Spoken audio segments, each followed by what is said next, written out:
Hello, bachcho. Let's read this question. So this question says a magnet is brought towards a coil speedily in the first cases and slowly in the second cases. Then the induced EMF or induced charge will be respectively. Okay, induced EMF and induced charge दोनों आपको बताना है, ठीक है। देखिए बच्चों, इस question का की कॉन्सेप्ट आप क्या लिख सकते हैं। The key concept of this question is EMF और चार्ज दोनों बताना। तो इंड्यूस्ड ईएमएफ लिख लीजिए। चलिए, इस क्वेश्चन का की कॉन्सेप्ट क्या लिख सकते हैं, इंड्यूस्ड ईएमएफ या फिर इंड्यूस्ड चार्ज भी लिख सकते हैं, ठीक है। अब बच्चों देखिए क्या बोला गया है। मैग्नेट आपका एक केस में आपका towards a coil speedily in the first case and slowly, ठीक है। बच्चों देखिए, आपके पास मान लीजिए ऐसा कोई कॉइल है, ठीक है। This is a circular coil, conducting coil नीचे इधर, ठीक है। ये पे कंडक्टिंग कॉइल, ठीक है।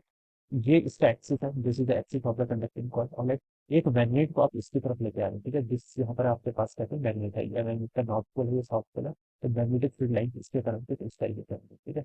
These are the magnetic field line, ऐसे इसकी मैग्नेटिक फील्ड लाइन होगी, ठीक है। ये इस तरीके से इसकी मैग्नेटिक फील्ड लाइन होगी, है ना? ठीक है। अब बच्चों देखिए, आपका ईएमएफ इंड्यूस होता क्यों है? ईएमएफ इंड्यूस आपका फ्लक्स के चेंज होने की वजह से होता है। फ्लक्स चेंज होगा कैसे? ठीक है, अगर ये मैग्नेट के पास कुछ वेलोसिटी है, ठीक है, तो देखिए ये इसकी तरफ आएगा, तो इस कॉइल से number of magnetic field lines आपको चेंज होगी। जैसे ही देखिए मैग्नेट इसके जितने ज्यादा पास आएगा कॉइल के, उतनी ज्यादा फील्ड लाइंस पास होंगी। जितनी ज्यादा फील्ड लाइंस पास होंगी उतना ज्यादा फ्लक्स होगा। फ्लक्स बढ़ रहा है, ज्यादा हो रहा है, इसका मतलब फ्लक्स चेंज हो रहा है। और फ्लक्स के चेंज होने के कारण क्या होता है? ईएमएफ इंड्यूस होता है, ठीक है। ईएमएफ इंड्यूस किसके इक्वल होता है?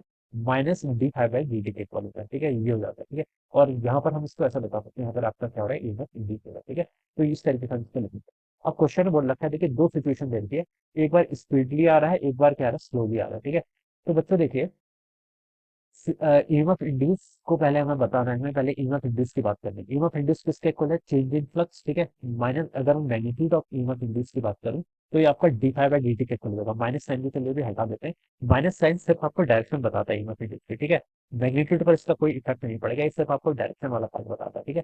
अब बच्चों देखिए, फ्लक्स का चेंज तो दोनों केसेस में सेम ही रहने वाला है, ठीक है। ऊपर के आपका डेल्टा फाई, अगर मैं इसको इंटीग्रेट कर लूँ किसी लिमिट के अंदर, तो ऊपर कितना हो जाएगा आपका, five F minus five I. This is the change in flux divided by delta T. किसी टाइम इंटरवल की बात कर रहा हूँ तो डेल्टा टी रहेगा, ठीक है। अब बच्चों देखिए, ये चेंज इन फ्लक्स ऊपर वाली टर्म तो आपकी कांस्टेंट है, ठीक है। ऊपर वाली टर्म क्या कांस्टेंट?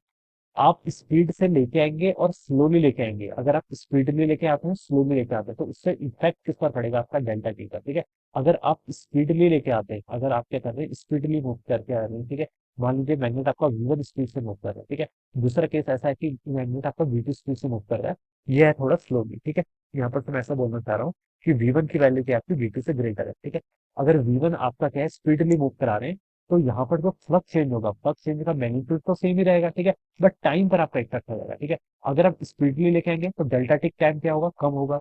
डेल्टा टी टाइम कम होगा, तो इसकी मैं बता सकता हूँ जो ईएमएफ इंड्यूस होगा उसका मैग्नीट्यूड क्या रहेगा, ज्यादा रहेगा। जब आप स्लोली लेके आएंगे, स्लोली में डेल्टा टी की वैल्यू काफी ज्यादा होगी, डेल्टा टी ज्यादा होगा, तो जो आपका ईएमएफ इंड्यूस है वो क्या हो जाएगा, आपका कम हो जाएगा, ठीक है। तो हम इस तरीके से इसको क्या कर सकते हैं, एक्सप्लेन कर सकते हैं। या फिर ऐसे लिख लीजिए, देखिए delta E into delta T का प्रोडक्ट, ये किसके इक्वल होगा आपका, चेंज इन फ्लक्स के इक्वल, ठीक है। चेंज इन फ्लक्स आपका कांस्टेंट है, ठीक है।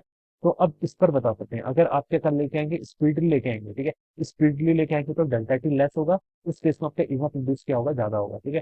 तो स्पीडली में क्या होगा आपका, डेल्टा इंड्यूस ईएमएफ है उसका मैग्नीट्यूड क्या होगा, मोर होगा, ठीक है। अगर आप स्पीडली लेके आ रहे हैं, ठीक है, मोर होगा क्या, ईएमएफ मैग्नीट्यूड, ठीक है। ऐसे स्टेप बता सकते हैं। और जब आप इसको स्लो लेके आएंगे तो इस केस में आपका डेल्टा टी ज्यादा होगा। डेल्टा टी ज्यादा होगा तो इसका मैग्नीट्यूड क्या होगा, लेसर हो जाएगा, ठीक है। ईएमएफ इंड्यूस का जो मैग्नीट्यूड है वो क्या हो जाएगा, लेसर हो जाएगा। तो हमसे बोल रखा है हमें कंपेयर करना है। पहले आप इसको स्पीडली लेके आ रहे हैं, पहले स्पीडली लेके आएंगे तो इस सिचुएशन में मोर होगा, ठीक है, इन the first case and slowly in the second case. तो हमें बताना है कि ईएमएफ इंड्यूस मोर हुआ किसमें, आपका फर्स्ट केस में, ठीक है। जब आप इसको क्या लेके आएंगे, स्पीडली लेके आएंगे, तो मोर इन फर्स्ट केस होना चाहिए। तो सी ऑप्शन और डी ऑप्शन तो आपके यहीं पर रॉन्ग होंगे। और सेकंड पार्ट में क्या बोल रखा है, इंड्यूस चार्ज, ठीक है। चार्ज किसके इक्वल होगा, ठीक है। बच्चों देखिए, ईएमएफ इंड्यूस होने के कारण इस पर एक करंट फ्लो करेगी, जिसकी मैं क्या बोलूंगा, आई इंड्यूस। और इस आई इंड्यूस की वैल्यू कितनी होगी, देखिए बच्चों, जितना आपका ईएमएफ इंड्यूस है, ठीक है, इसका मैग्नीट्यूड डिवाइडेड बाय कितना हो जाएगा, रेजिस्टेंस, ठीक है। ये आप यहाँ पर लिख सकते हैं। मुझे चार्ज के बारे में बताना है, ठीक है। चार्ज देखिए किसके इक्वल होगा, आई इंड्यूस हो जाएगा यहाँ से आपका डेल्टा टी, ठीक है, डिवाइडेड बाय कितना हो जाएगा, डेल्टा टी के इक्वल, ठीक है। और ये हो जाएगा आपका ई इंड्यूस डिवाइडेड बाय कितना, आपका आर के इक्वल हो जाएगा, ठीक है। मुझे यहाँ पर चार्ज की बात बतानी है ना, तो डेल्टा ई इंटू टी, इस टर्म को मैं देखिए इधर लेके आ गया, यहाँ से मैं लिख सकता हूँ डेल्टा क्यू, देखिए किसके इक्वल होगा, ई इंटू डेल्टा टी, और ई इंटू डेल्टा टी देखिए कि आपका चेंज इन फ्लक्स है, तो इसको मैं लिख सकता हूँ डेल्टा फाइव बाय आर के इक्वल, ठीक है। तो ये आपका इंड्यूस चार्ज हो जाएगा, ठीक है, ये डेल्टा क्यू बोल लो या फिर इसको इंड्यूस चार्ज बोल लो, ठीक है। तो बच्चों देखिए इंड्यूस चार्ज किसके इक्वल आएगा, डेल्टा फाइव, ये टर्म कांस्टेंट है, ठीक है, रेजिस्टेंस ये भी कांस्टेंट है, तो दोनों ही कांस्टेंट है यहाँ पर, ठीक है। तो जो इंड्यूस चार्ज होगा वो तो आपका इंडिपेंडेंट है इस चीज से, बिकॉज देखिए डेल्टा फाइव का चेंज इन फ्लक्स वो भी कांस्टेंट है, आर क्या है, रेजिस्टेंस, रेजिस्टेंस भी कांस्टेंट रहेगा, तो इक्वल इन बोथ केसेस हो जाएगा। तो इसका जो मोर एप्रोप्रिएट आंसर है बच्चों वो बी ऑप्शन हो जाएगा, ठीक है। More in first case EMF induce, और जो आपका चार्ज होगा वो इक्वल होगा दोनों केसेस में, तो option B will be the right answer of this question. Okay, so I hope you all understood this concept, all the best and thank you so much.